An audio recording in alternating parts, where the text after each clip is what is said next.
Noite acalma. Inscreva-se, curta, compartilhe e comente. Não resistais ao mal que vos queiram fazer.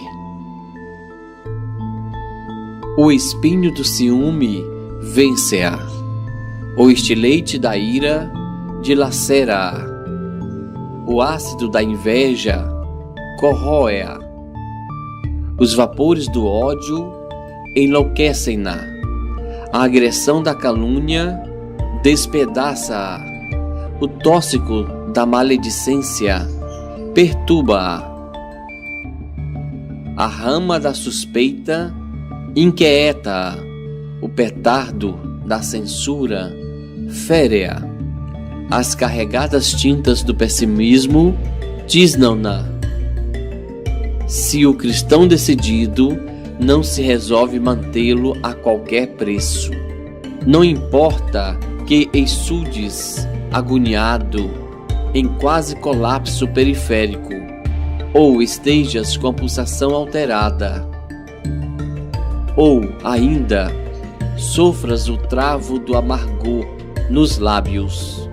Imprescindível não precipitares atitudes, nem conclusões aligeiradas, nem desesperações injustificáveis. Não nos reportamos à posição inerme, à aparência, pois o pântano que parece tranquilo é abismo, reduto de miasmas e morte traiçoeira. Aludimos a um espírito confiante, fixado nas diretrizes do Cristo, sem receios íntimos, sem ambições externas, equilibrado pela reflexão, possuidor de probidade pela ponderação. Calma significa segurança de fé, traduzindo certeza sobre a justiça divina. Ante o dominador tíbio que lavava as mãos, em referência à sua vida, Jesus se fez o símbolo da calma integral e da absoluta certeza da vitória da verdade. Cultiva, portanto, os sentimentos e mantém os propósitos edificantes.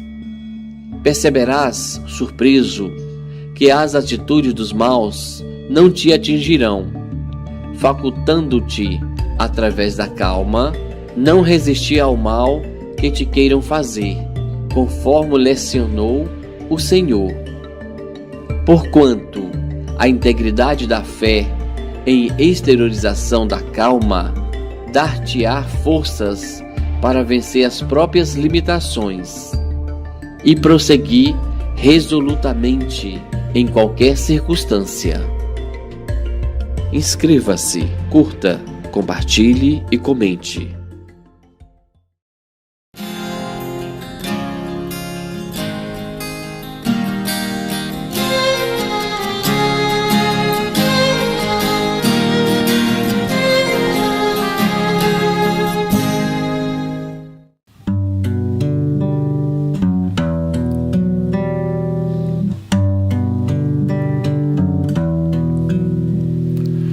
Acredite, estou aqui ao teu lado e vou te ouvir. Venho consolar teu coração. Fale-me do teu sofrer, busque a mim, basta querer. Posso restaurar a tua vida. Aleluia, aleluia, aleluia.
estou, trago a esperança, sou o amor.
Olha o que foi, meu bom José, se apaixonar pela donzela, dentre todas a mais bela de toda a sua Galileia. Casar com Débora ou com Sara, meu bom José, você podia, e nada disso acontecia, mas você foi amar Maria. Você podia simplesmente ser carpinteiro e trabalhar, sem nunca ter que se exilar, nem se esconder com Maria. Meu bom José, você podia ter muitos filhos com Maria e teu ofício ensinar, como teu pai sempre fazia.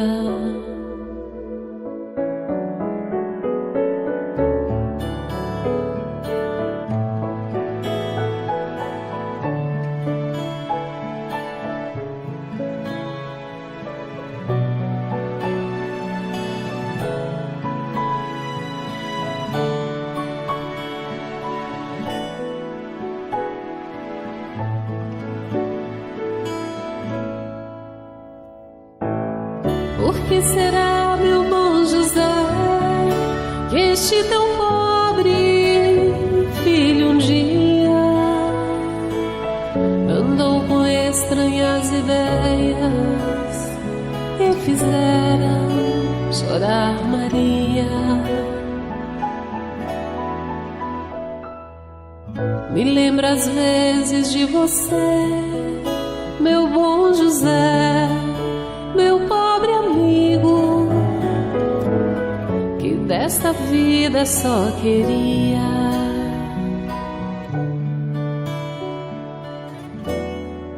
ser feliz com sua Maria.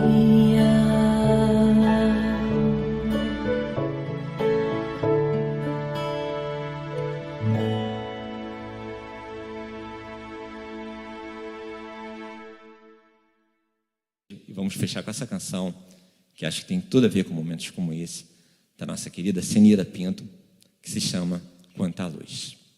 Vamos lá então.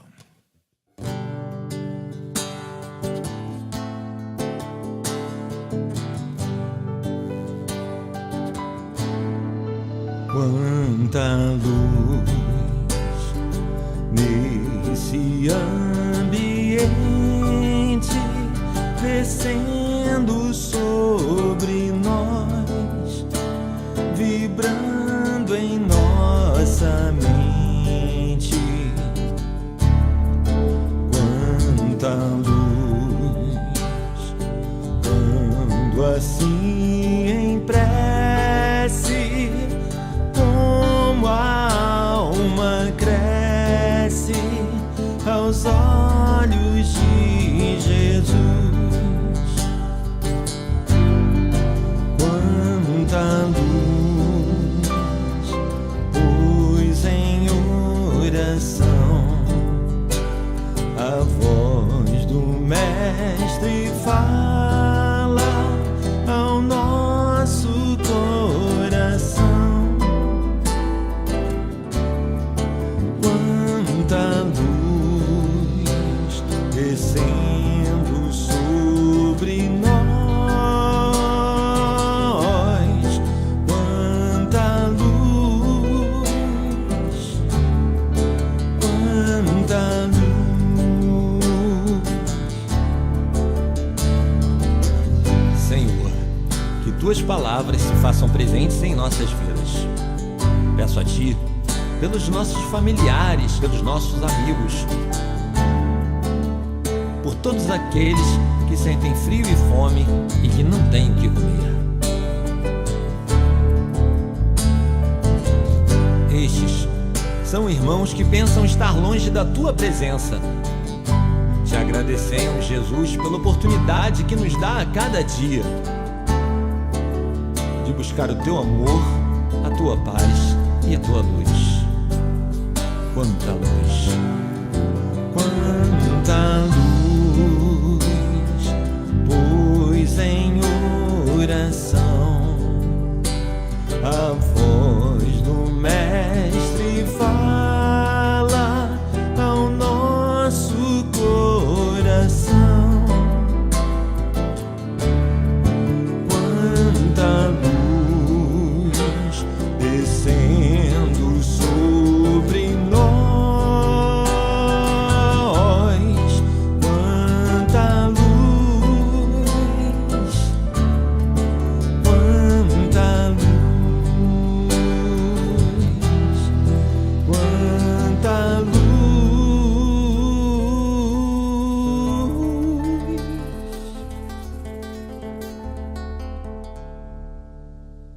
Quanta luz.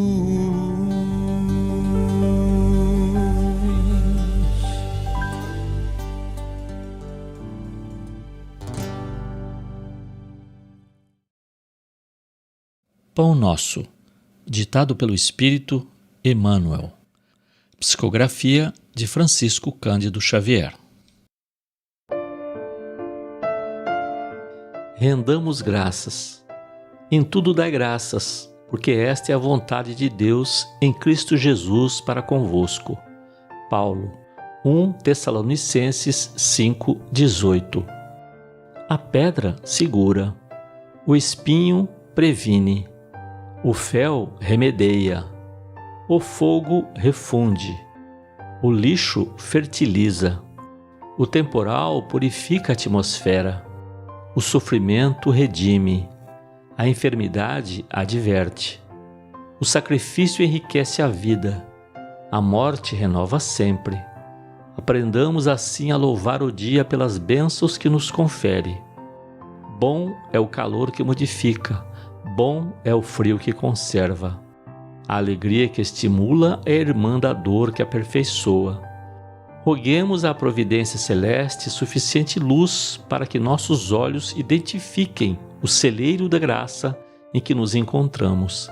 É a cegueira íntima que nos faz tropeçar em obstáculos onde só existe o favor divino. E, sobretudo, ao enunciar um desejo nobre, preparemo-nos a recolher as lições que nos cabe aproveitar a fim de realizá-lo segundo os propósitos superiores que nos regem os destinos.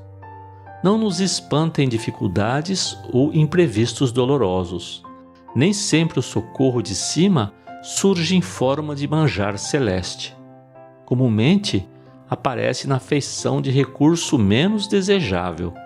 Lembremo-nos, porém, de que o homem sob o perigo de afogamento nas águas profundas que cobrem o abismo, por vezes só consegue ser salvo ao preço de rudes golpes. Rendamos graças, pois, por todas as experiências do caminho evolutivo, na santificante procura da vontade divina em Jesus Cristo, nosso Senhor. Emmanuel.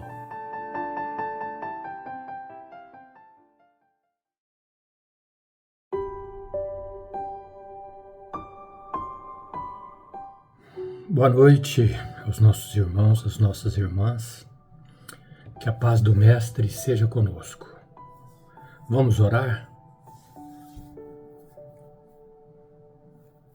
Divino amigo e irmão, sublime Senhor, guia e modelo de toda a humanidade terrestre, Mestre dos mestres, Senhor Jesus,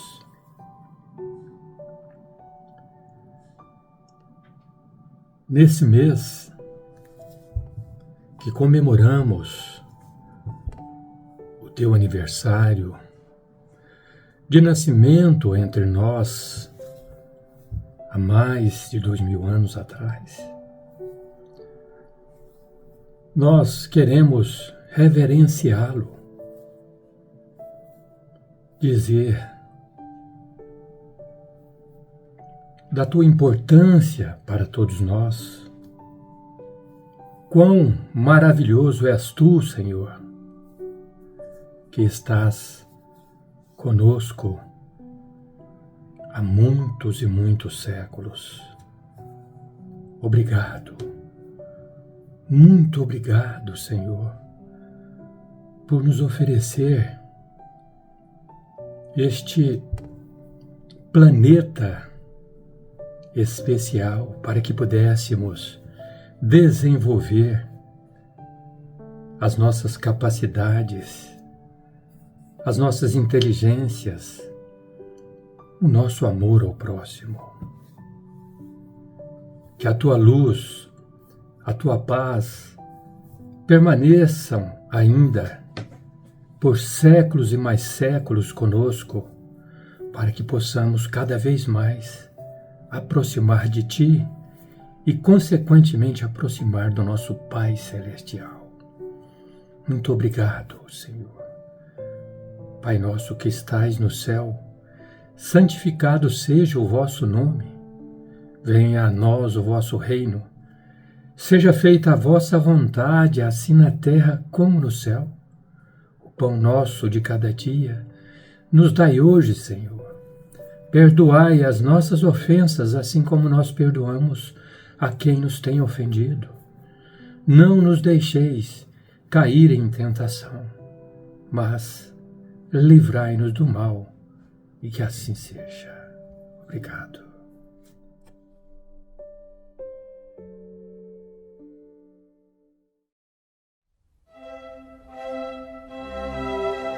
Estudando o Livro dos Espíritos com Allan Kardec.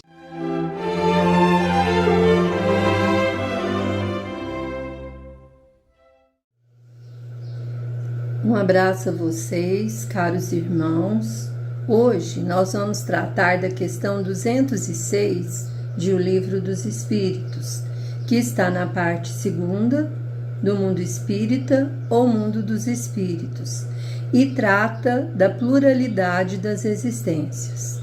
Vejamos, através da questão 206 de O Livro dos Espíritos. Do fato de não haver filiação entre os espíritos dos descendentes de qualquer família, seguir-se-á que o culto dos antepassados seja ridículo? Então está perguntando aqui, se não há filiação entre os espíritos, se não existe esse parentesco que existe aqui na Terra, entre os espíritos, o culto aos antepassados é uma coisa ridícula, uma coisa desnecessária? Vejamos o que os espíritos respondem. De modo nenhum. Todo homem deve considerar-se ditoso por pertencer a uma família em que encarnaram espíritos elevados.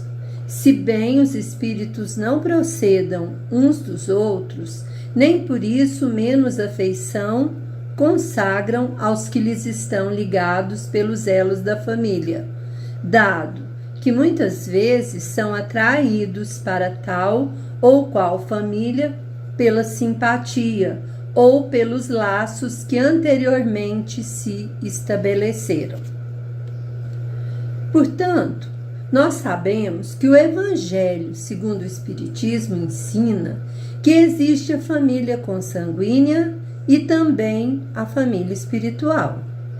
A família consanguínea é formada pelos seres que convivem no mesmo teto, pais e filhos, e demais seres que ali também convivem, né? A gente sabe, na família nossa, todos que estão convivendo ali juntos na mesma casa, pais, os filhos, né? Todos eles. E que são provenientes uns dos outros através dos laços de sangue. Bom, a família espiritual, que é a mais importante, é formada pelo grupo de espíritos que estabeleceram elos de simpatia ou também de desafeto e que estão juntos na jornada evolutiva. Isso em razão daquilo que construíram juntos ou de equívocos que viveram juntos em jornadas encarnatórias anteriores. Por vários momentos, nós vamos dividindo vidas com este ou aquele espírito e vamos criando elos de amizade, de amor ou elos de inimizade, de desamor, né, de desentendimento, até de ódio, né?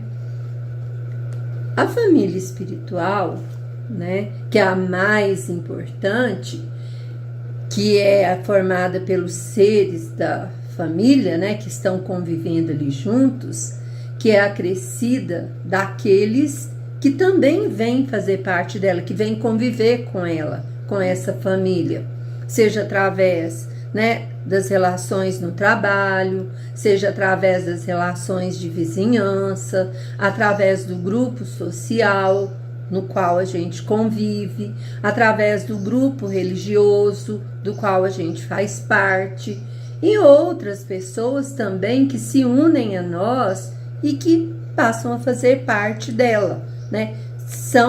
Se unem a essa família e passam a conviver com essa família consanguínea, né? Que é a família então espiritual, formada com as pessoas que nós atraímos através dos laços que vamos construindo no nosso relacionamento diverso aqui, na nossa vivência. Então, dentro desse enorme grupo, é natural que a gente tenha muitos antepassados e que eles nos sejam caros. Alguns deles até se destacam, são antepassados caros para nós. Natural isso. Pelo que eles representaram na nossa vida, pelos exemplos que eles deixaram para nós, né? Pelas coisas que ficaram, né, conosco, de bom ou de ruim, através desses relacionamentos. Muitas vezes, o orgulho que a gente tem por um antepassado, a simpatia que temos por algum deles, né? Por alguém que foi parte da nossa família, decorre muitas vezes da posição de destaque que o antepassado teve, de uma liderança que ele teve quando ele estava vivo, da riqueza que ele construiu, e pode ser que ele tenha conseguido, né, esses lugares, esses postos, essas conquistas através de equívocos, e que não é uma lembrança cara para esse espírito. Mas o que nos une a esses antepassados é o que eles representaram para nós, nas nossas vidas, e os vínculos vão se formando, né, nas nossas diversas vivências. Formamos elos, formamos vínculos de amor ou desamor, né?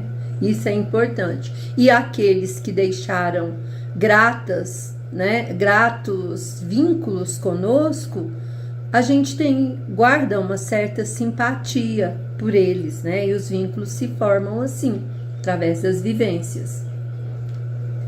O interessante é que dentre esses antepassados, a gente pode até ter sido um deles, que reencarnamos no seio da mesma família da qual vivemos anteriormente, ou seja, sermos um bisavô de nós mesmos e de quem nós temos uma grata recordação intuitiva. Pode se tratar também de alguém que muito nos ensinou, que muito nos ajudou em vidas passadas e que traz também para nós gratas recordações, né? Lembranças intuitivas que ficam guardadas conosco, né? E que a gente tem breves, longínquas recordações. Mas o que importa nessa união familiar, ou mesmo fora dela, é o amor. Sempre é o amor que nos une.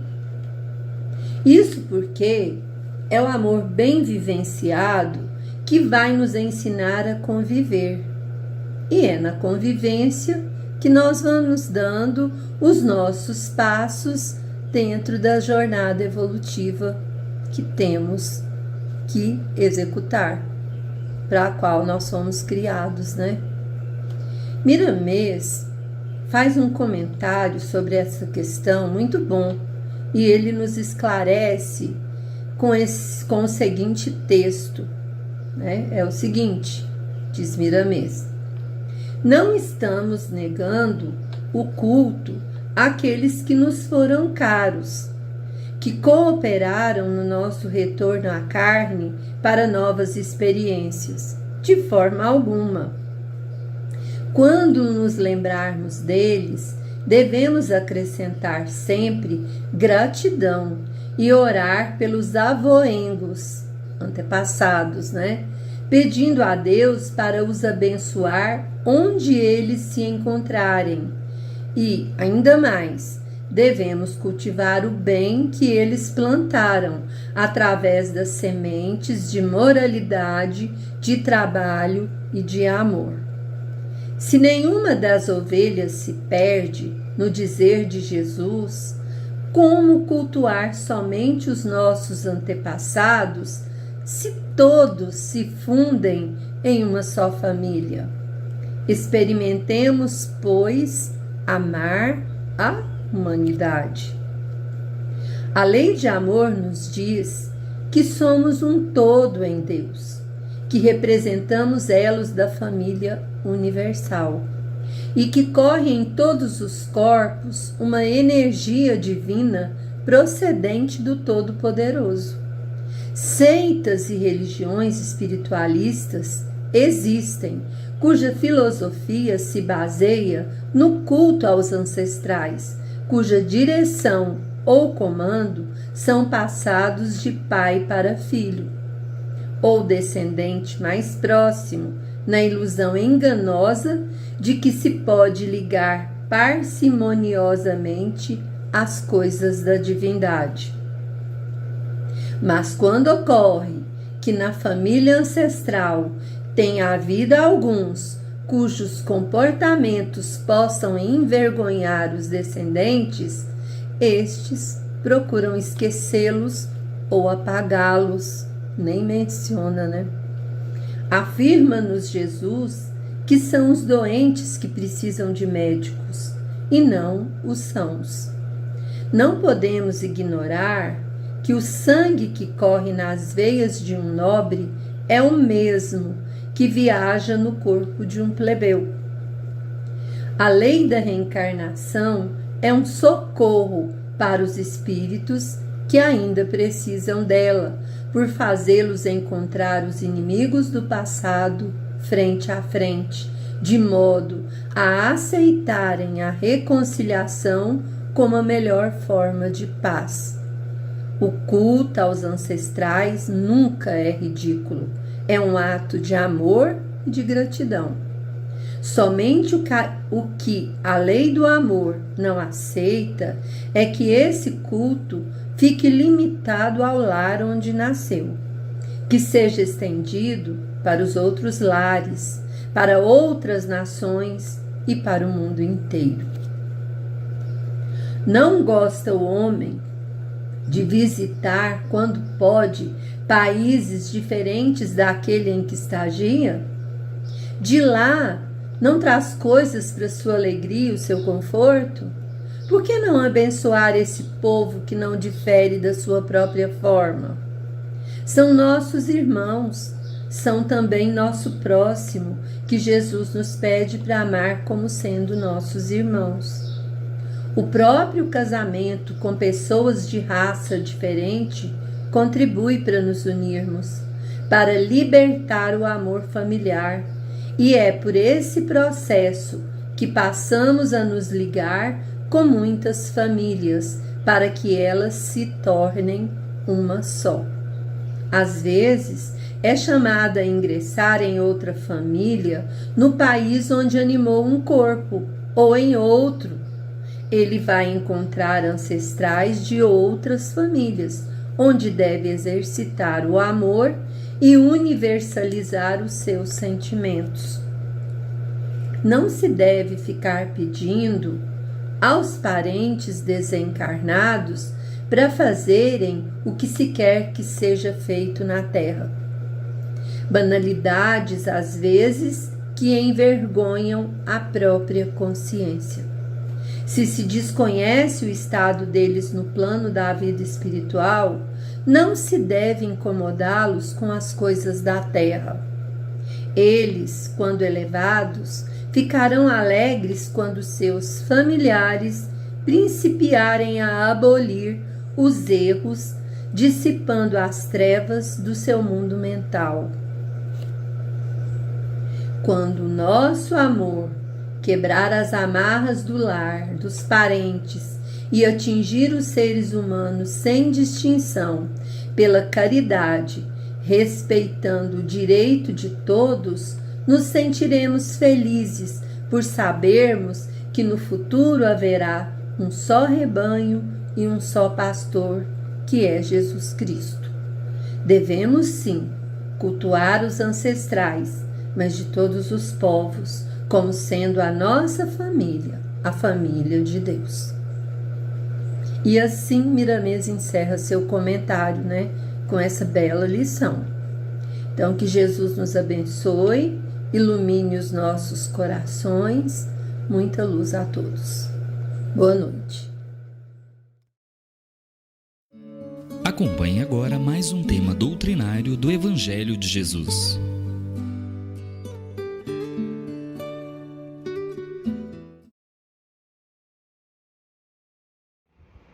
Queridos irmãos, roguemos ao Mestre Jesus que nos ampare nesse momento de reflexão, justamente sobre o advento do Espírito de verdade, que compõe as instruções dos Espíritos, lançadas no capítulo 6, cujo título do capítulo é o Cristo Consolador. E o advento significa chegada, surgimento, comparecimento. Então, o Espírito de verdade aqui, nós conhecemos pelos estudos realizados, tratar-se do próprio Mestre Jesus. E tem uma razão de ser, porque a primeira indagação que a gente faz, se ele já esteve aqui encarnado, por que viria novamente, E a resposta nos parece cabível, é de que já naquela primeira estada dele entre nós, e o João narra isso, eu lerei agora o dispositivo. Então, o Cristo, através de João Evangelista, diz o seguinte: se me amais, guardai os meus mandamentos, e eu rogarei a meu Pai, e ele vos enviará outro Consolador, a fim de que fique eternamente convosco, o Espírito de verdade, que o mundo não pode receber, porque o não vê e absolutamente o não conhece. Mas quanto a vós, conhecê-lo-eis, porque ficará convosco e estará entre vós, ou em vós. Porém, o Consolador, que é o Santo Espírito, que meu Pai enviará em meu nome, vos ensinará todas as coisas e vos fará recordar tudo o que vos tenho dito. Isso está em João, capítulo 14, versículos 15 a 17 e 26. Então, o Cristo, quando aqui esteve, como segunda revelação, porque a primeira fora Moisés, através da lei de justiça, depois aparece o Cristo, reencarna no plano terrestre, o Cristo com a lei de amor, e ele prometera lá no capítulo, quando a gente estuda o capítulo 1 do Evangelho segundo o Espiritismo, é que não vim destruir a lei, mas ao contrário, dar-lhe cumprimento. E essa lei a que ele se refere é a lei obtida por Moisés em fenômeno mediúnico, transmitido pelo próprio Criador.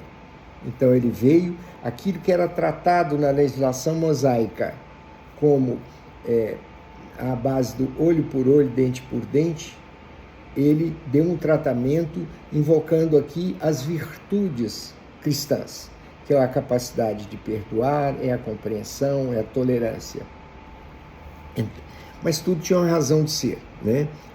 Na época de Moisés, as pessoas eram primitivas, não tinham comprometimento com o limite, o respeito ao semelhante, e o Cristo veio com essa nova visão de mundo, nos estimulando o amor. Mas também ele disse que não estávamos naquela época preparados para compreender a sua mensagem na sua essência, mas que por conta disso o Pai,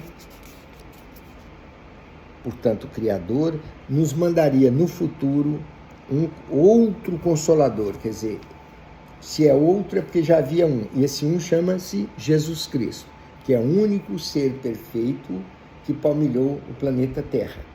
Então ele falou: além de mim, outro virá para ficar eternamente convosco. E os fatos se sucederam, e esse Consolador prometido nada mais é do que o próprio Espírito Verdade, que coordenou a edificação da doutrina espírita, à medida em que estimulou, intuiu, protegeu e encaminhou Allan Kardec, esse espírito iluminado de Lyon, para que ele trabalhasse na estruturação da nova doutrina, que é o Consolador prometido, que é a doutrina espírita. E Kardec, portanto, iluminado pelas altas esferas, dedicou-se à pesquisa desses fenômenos que se denunciavam nos Estados Unidos, principiaram lá através da pequena cidade de Hydesville, em Nova York, onde essas entidades, os espíritos iluminados, começaram a se manifestar espontaneamente, trazendo mensagens de edificação da pessoa humana. Então, iniciado lá, Kardec se interessou e, como era de se esperar, a França já vivia um período do iluminismo, pós-iluminismo, portanto, uma nação intelectualizada, preparada a nível de ciências sociais, filosofia, etc., para ceder espaço para o surgimento dessa doutrina redentora, que é a doutrina espírita. Então, Kardec se interessou, nascido em Lyon, Kardec, pedagogo, emérito, desenvolveu esse método de exposição das suas obras, da doutrina espírita, e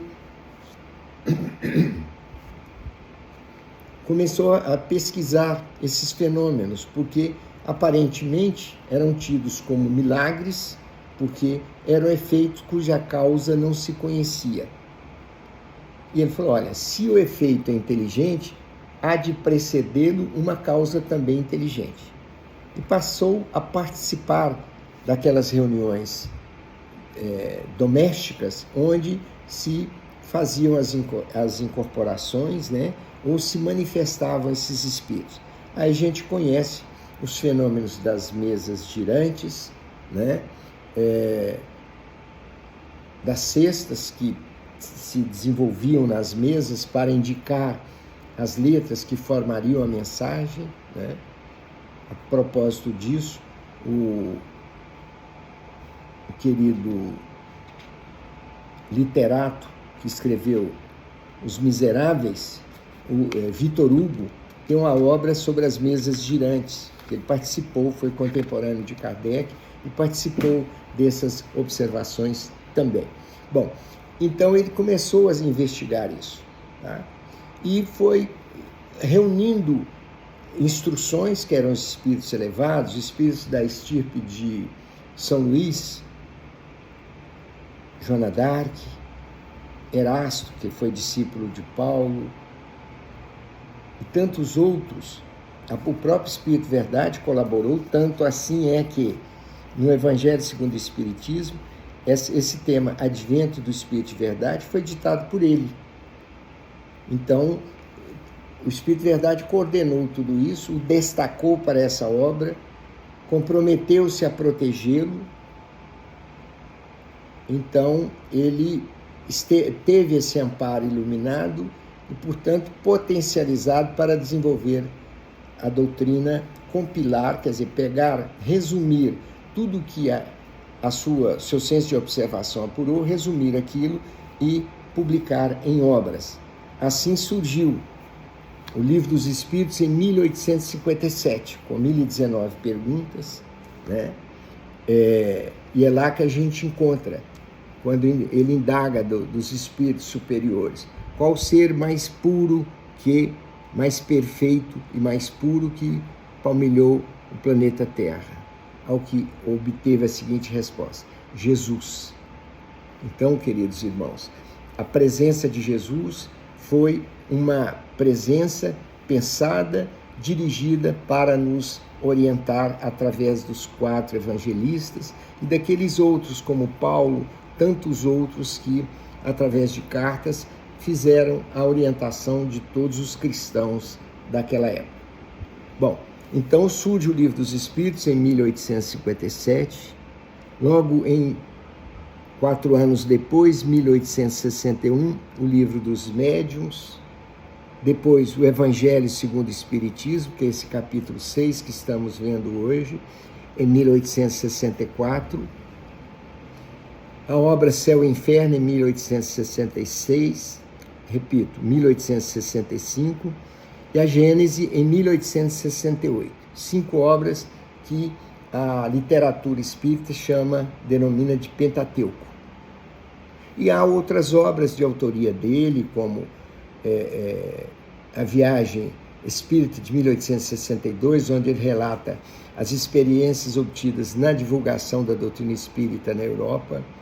Tem O que é Espiritismo, que é uma obra, um manualzinho, e tantas outras, obras póstumas, etc. Mas fiquemos restritos a esses 5, porque eles são a espinha dorsal da doutrina espírita. Então, surgindo, especialmente o Livro dos Espíritos, que foi o pioneiro, despertaram-se sentimentos de oposição.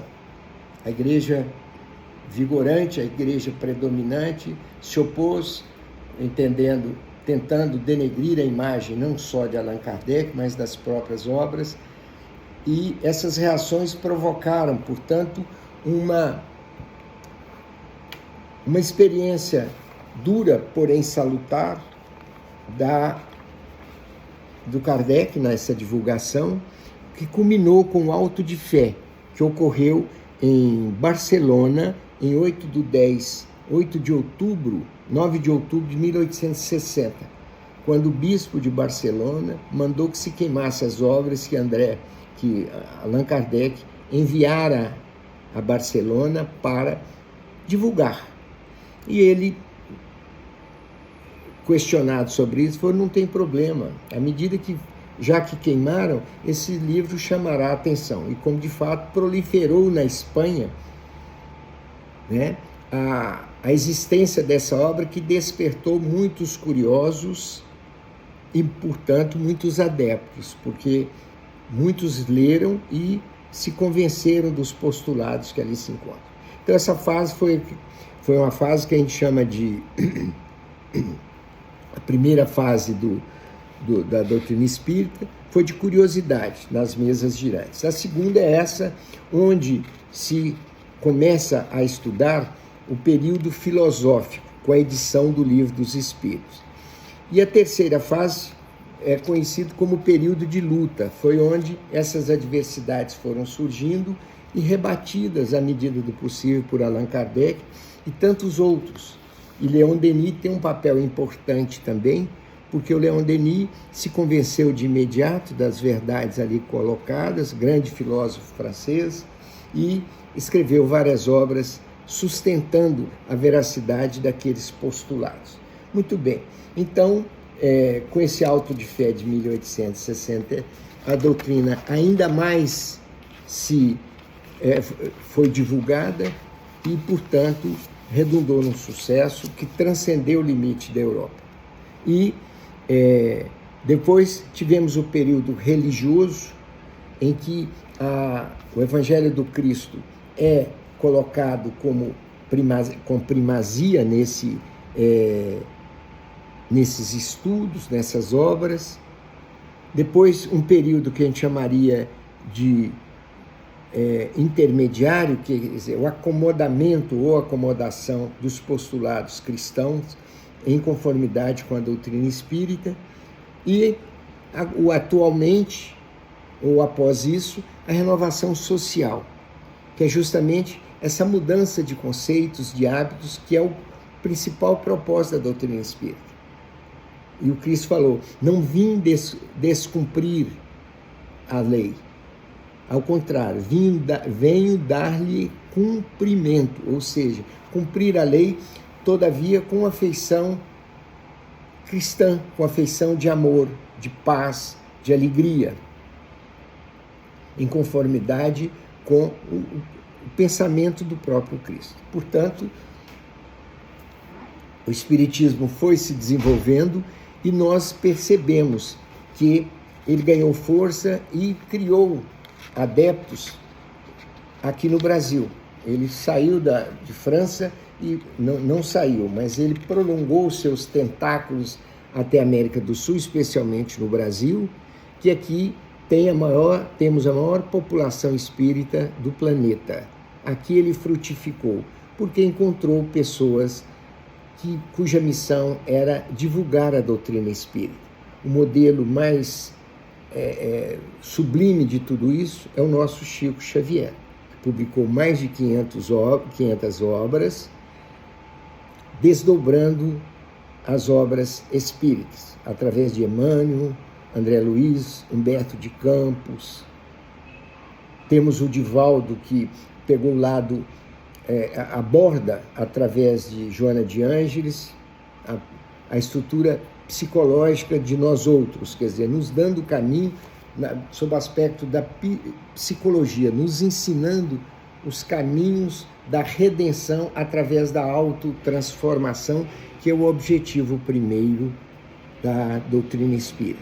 E vivemos hoje, portanto, depois de tantas dificuldades, tantos atritos, e o próprio Allan Kardec mostrou na sua obra A Viagem Espírita de 1862, aquele percurso que fez na Europa para difundir a doutrina. As adversidades, as críticas, os deboches, mas ele entendia, e isso faz parte do Evangelho do Cristo, que a dor é um processo de aperfeiçoamento que nos leva a descobrir caminhos novos ou aperfeiçoar o nosso caminho. Toda dor, toda dificuldade tem uma causa. Nós precisamos, naturalmente, o que é?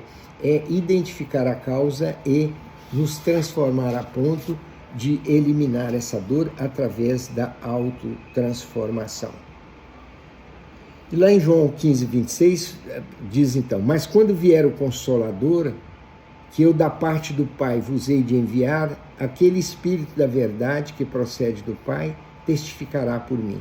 Então, nesse momento, surge esse Espírito, que é o Espírito de verdade, ou Espírito da verdade, ou ainda Espírito verdade, que consta dessas instruções. Então, para nós, é a mensagem da presença, da futura presença do Cristo em nossa vida. E por que falo futuro? Porque aqui ele esteve no período ainda primitivo, não pôde revelar tudo, porque sabia que nós não tínhamos condições de assimilar o todo, de penetrar a essência da sua mensagem, a essência de amor, de paz, de caridade. Então ele falou: como não estáis em condições de compreender toda a minha mensagem, enviarei no futuro, ou prometo enviar um Consolador que permanecerá entre vós. Então nós temos, a partir desse Consolador, que nada mais é do que a doutrina espírita. Então, doutrina espírita é o Consolador prometido. Ela está entre nós desde a 1857, através do livro dos Espíritos. E temos nela todo o manancial de informações que o próprio Evangelho do Cristo nos traz. A doutrina espírita é a reedição, do cristianismo, numa palavra mais simples, sem os simbolismos da época, porque como ele falava por parábolas, ele não alcançava a todos, e não alcançava porque aqueles todos não estavam preparados para compreender. É como falarmos para alguém que não tem conhecimento mínimo, estaremos falando uma linguagem que ele não identificará e, portanto, não penetrará os seus corações. Então, Cristo foi sábio também nisso, nos preparar por uma mensagem definitiva, contundentemente amorosa nesse futuro. Então, nós temos conosco, desde então, com o surgimento da doutrina espírita, esse Consolador prometido, que é o Espírito Verdade. Então, conscientizemo-nos do que o Cristo, que um ou outro segmento religioso entende que ele virá em carne e osso, ele já está entre nós através dessa mensagem sublime de amor, de paz, de concordância, de compreensão, de humildade. E vamos, a partir disso, bebendo dessa doutrina, quer dizer, assimilando os conceitos que ali estão, nos transformando para que nos tornemos espíritos melhor sob o aspecto do desenvolvimento espiritual e para que possamos, num futuro, quanto mais breve, melhor, de espíritos perfeitos, porque a perfeição é o nosso desiderato, é o nosso destino. Não importa quanto tempo, porque para a espiritualidade, amigo, o tempo não é nada. Então nós aqui encarnados contamos o tempo em minutos, segundos, horas, meses e ficamos muitas vezes ansiosos para nos autotransformarmos. E é razoável que assim pensemos, porque o quanto antes melhor. Principalmente porque já estamos descerrando as portas da nova era, abrindo os portões do planeta regenerado. E sabemos que passará por esses portões, essa porta, aqueles que estejam preparados para o novo momento.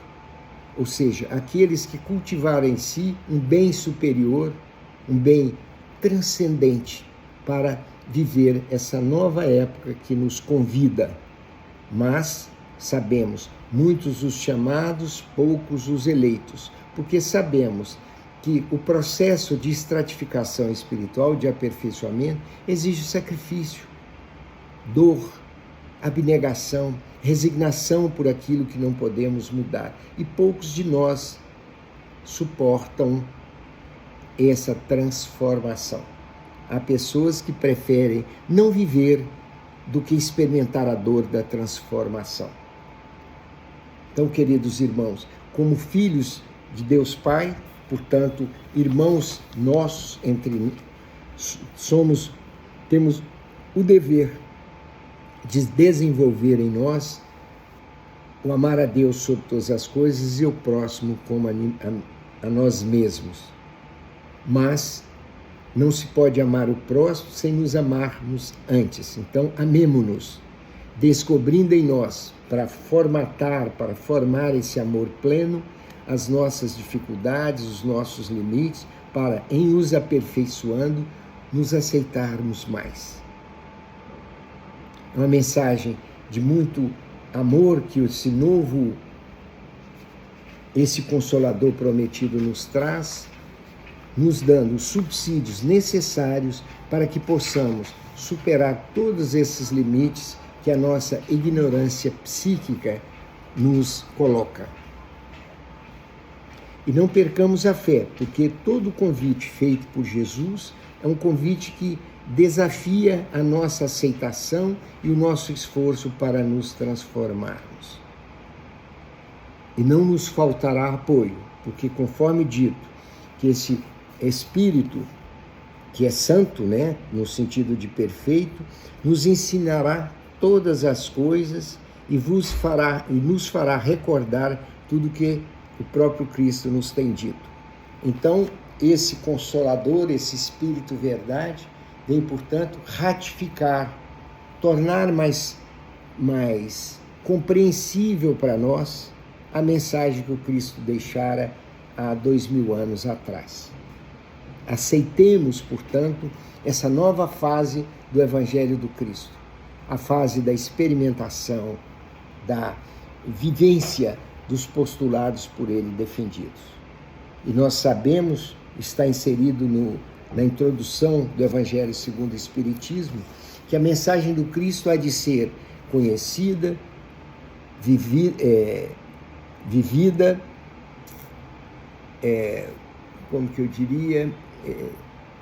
sentida e, acima de tudo, praticada.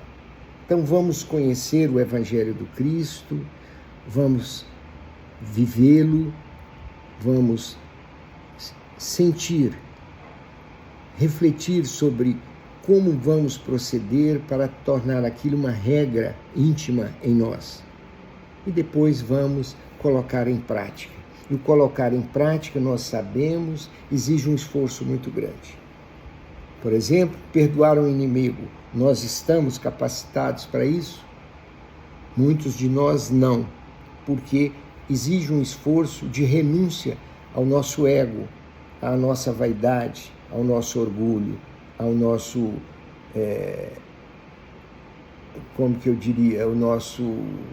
nossa presunção, porque achamos sempre que o outro é que está equivocado, e não apenas nós, ou nem nós estamos. Então, queridos irmãos, vamos abraçar esse Consolador, que é a doutrina espírita, trazida pelo Espírito Verdade, cerrar fileiras com os espíritos superiores e, através do nosso exemplo, dar o testemunho de que estamos convencidos de que nada deixaremos de contribuir para o nosso autodesenvolvimento. Que possamos nós, queridos irmãos, sermos esse terreno fértil em que Jesus vem tentando semear ao longo do tempo. Sejamos aquele que digamos sempre sim a todo e qualquer convite que Ele nos faz. Sejamos servos de Jesus. Vamos imitar Paulo naquela fala dele, ao que me consta, aos Coríntios, que assimilou, se convenceu tanto da sua intimidade com Jesus, à medida que ele se converteu na entrada de Damasco. Portanto, até então, inimigo de Jesus, porque era um homem da lei, né? Portanto, era contrário a Jesus, como judeu que ele era.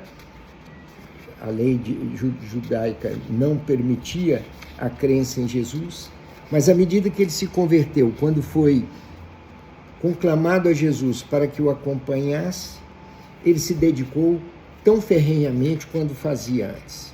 E o Paulo, nessa carta a que eu me referi, dizendo aos coríntios, ao que me consta, não sou eu mais quem vive, mas é o Cristo que vive em mim.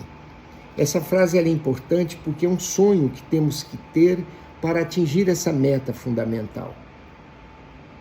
Vamos incorporar em nós esse Jesus que está vivo em espírito, nos trazendo os conceitos, nos tocando as consciências, nos induzindo à prática do bem de forma indiscriminada, de forma incondicional. Exercitando esse amor incondicional. Amar, amar e amar. Então, nos entreguemos a esse Consolador, às mensagens do Espírito Verdade, a ponto de nos confundirmos com o próprio Jesus. Esse é o estágio ideal que todo cristão convicto deve buscar realizar. Sigamos o modelo de Paulo na prática do Evangelho do Cristo. E que vivamos, de hoje em diante, as primícias desse reino que está editado para cada um de nós, para, com a nossa transformação permanente, possamos conquistar um lugar nesse novo estágio de vida espiritual, que é a condição de espírito regenerado.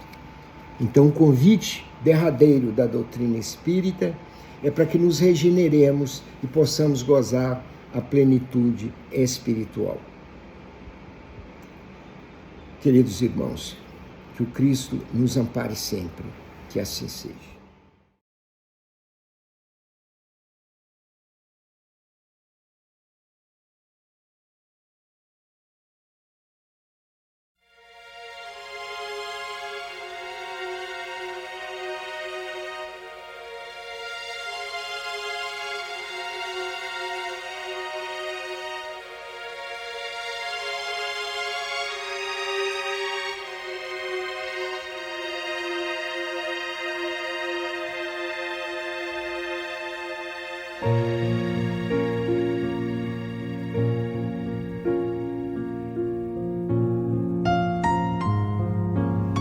Queridos irmãos em Cristo, nesse momento de suave meditação, pedimos a presença de espíritos amigos para esse passe. Senhor de infinito poder e bondade, ajudai-nos a retirar da nossa mente todos os pensamentos negativos que se encontram alojados em nossa alma, fruto da nossa condição de ser imperfeito. Que ideias de vingança, pensamentos inferiores e egoístas sejam afastados da nossa mente. Que os desequilíbrios emocionais, ansiedade, impaciência e estresse sejam corrigidos, visando uma nova harmonia do nosso ser. Que todas as doenças alojadas em nosso corpo tenham seu mecanismo de enfermidade interrompido no nosso sistema de defesa orgânico e inicie a revitalização da nossa saúde.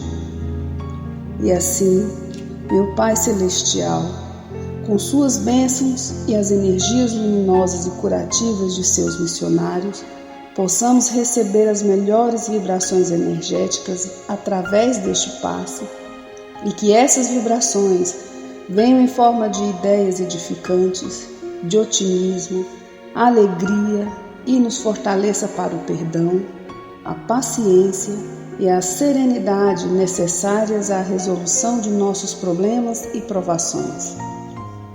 Peço, Senhor, que nos ensine a viver um dia de cada vez, que nos oriente a superar os traumas do passado e guardar apenas as lições valiosas, tanto de experiências felizes como as dolorosas.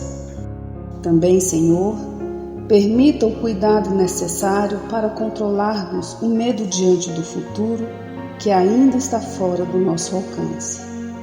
Que possamos aproveitar a beleza e o sabor dessa existência em cada momento sagrado que o Senhor nos permite viver, com sabedoria, discernimento e entusiasmo pela vida.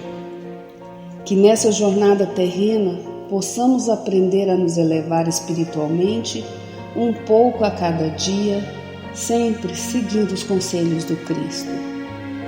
E que o espírito de fraternidade, o amor de Deus ao próximo e a nós mesmos sejam a base do nosso comportamento e a prática da caridade e do perdão a nossa conduta diária.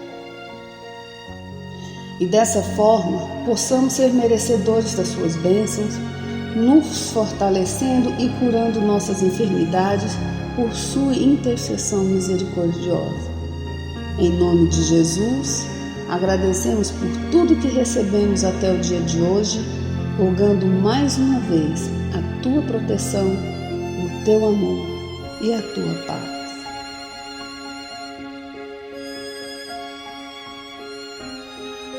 E continuando nessa vibração de amor, nós agradecemos aos bons espíritos que se dignaram de comunicar-se conosco e lhes rogamos que nos ajude a pôr em prática as instruções que nos deram e façam que ao sair daqui, cada um de nós se sinta fortalecido para a prática do bem e do amor ao próximo. Também desejamos que as suas instruções aproveitem aos espíritos sofredores, ignorantes ou viciosos, que tenham participado da nossa reunião e para os quais imploramos a misericórdia de Deus. Que assim seja.